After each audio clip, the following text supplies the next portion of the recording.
السلام علیکم۔ عشر کے حوالے سے ایک سوال بہت سے لوگوں کے ذہن میں آتا ہے کہ فصل پر ہونے والے جو اخراجات ہیں وہ اخراجات نکال کر اس کے بعد جو فصل بچے اس میں سے عشر نکالنا ہے،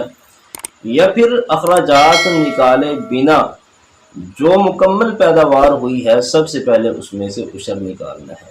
اس حوالے سے شریعت کا موقف بڑا واضح ہے۔ صحیح بخاری میں حدیث ہے، نبی کریم صلی اللہ علیہ وسلم نے فرمایا، وہ فصل جس کو بارش کا پانی، قدرتی چشموں کا پانی سیراب کرتا ہے اس میں سے عشر ہے، یعنی کہ 10واں حصہ ہے۔ اور وہ فصل جس کو کھینچ کر پانی لگایا جاتا ہے، یعنی کہ پانی کے اخراجات ہوتے ہیں، تو اس میں سے نصف عشر ہے، یعنی کہ 20واں حصہ ہے۔ تو شریعت ہمیں پہلے ہی رعایت دے چکی ہے وہ پانی کے اخراجات کی مد میں۔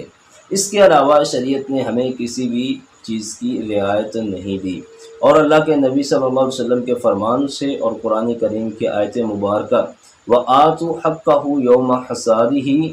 کہ جس دن تم فصل کی کٹائی کرو اسی وقت اس کا حق ادا کر دو، تو یہ آیت مبارکہ بھی اس بات کی دلیل ہے کہ اخراجات نکالے بنا سب سے پہلے فصل میں سے عشر نکالنا چاہیے۔ اور جو صحیح بخاری کی حدیث بیان کی وہ بھی اس بات کی دلیل ہے کہ جو اللہ تعالیٰ نے ہمیں رعایت دینی تھی وہ پانی کے مد میں دے دی ہے، کیونکہ اللہ تعالیٰ نے 10واں حصہ مقرر کیا، پھر پانی کے اخراجات کو لے کر اللہ تعالیٰ نے 20واں حصہ کر دیا۔ تو جو شریعت نے رعایت دینی تھی وہ پانی کے مد میں دی ہے، اس کے علاوہ کسی قسم کے اخراجات کی کوئی شریعت نے رعایت نہیں دی۔